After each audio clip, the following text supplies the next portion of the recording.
Sanibonani.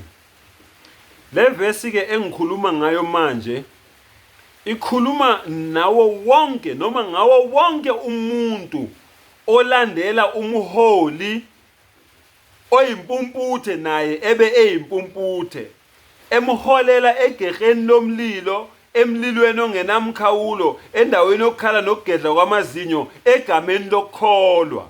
Ikhuluma nawe ke lencwadi engiyivulile abase Roma 2 iverse ubani u19 ikhuluma nawe lalelelisise kahle uthi umlandela loyo mholi loyo okudukisayo okulahlekisayo umlandele wazi ukuthi uyazi ukuthi uyakudukisa.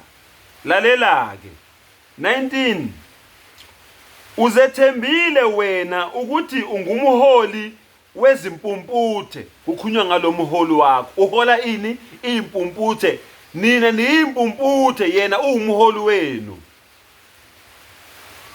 ungukukhanya kwabasebumnyameni. Yezwa lo mholi wenu uthi yena ungukukhanya nina nisebumnyameni nina nizimpumputhe yena uthi uyanihola nina impumputhe zakhe ngoba nisebumnyameni kanti kwayena uhambe ebumnyameni akafuni ukwamkela. Lalela ke wena ke ofundisa omunye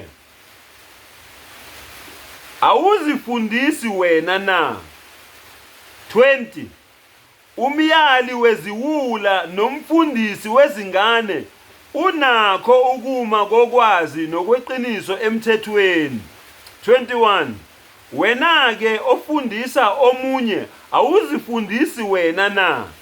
Nina abafundisi njengoba nifundisa abanye kungani nina ningazifundisi ngoba phela uma nizifundisa nina nizobona ukuthi niyabadukisa laba impumputhe lezi niholayo kodwa ngoba kwanina nizifundisi ingakho ningeke nibone. Wena oshumayela ukuthi akungebiwa uyeba na. Wena othi akungaphingwa uyaphinga na. Wena owenyanya isithombe uphanga ithempeli na. Wena ozibonga ngomthetho udumaza uNkulunkulu ngokweqa umthetho na.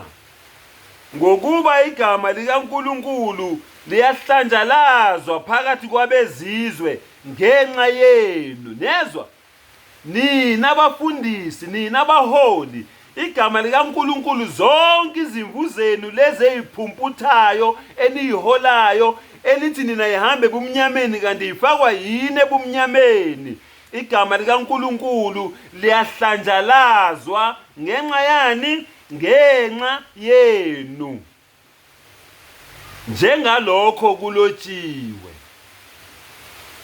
Hey bafethu ayikubi mawungaphendukanga manje awuphindi uphenduka akukho ukuphenduka ngale kwethuna uphenduka la.